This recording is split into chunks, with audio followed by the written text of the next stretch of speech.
కరివేపాకు మసాలా కారం రెడీ.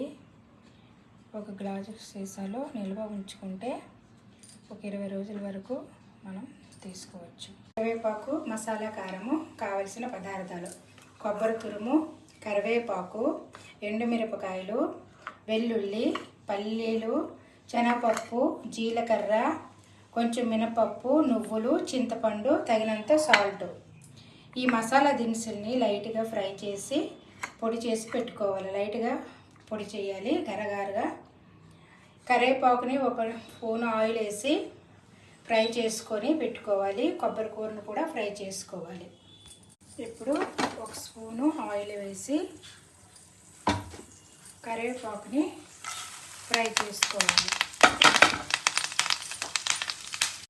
కరివేపాకు ఇలా ఫ్రై అయింది చూడండి, ఇలా ఫ్రై అవ్వాలి.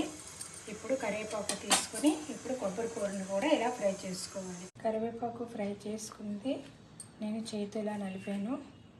ఇప్పుడు మసాలా తయారు చేసుకున్నాము.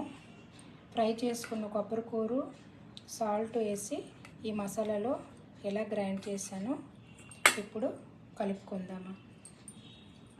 ముందుగా కరివేపాకు ఈ పొడి అంతా వేసి బాగా కలుపుకోవాలి. ఇలా బాగా కలుపుకొని తింటే చాలా బాగుంటుంది. కరివేపాకు మసాలా కారం రెడీ. ఇది ఇడ్లీలకు కానీ దోశలోనైనా బాగుంటుంది, రైస్లోకైనా బాగుంటుంది. నెయ్యి వేసుకొని తింటే చాలా బాగుంటుంది.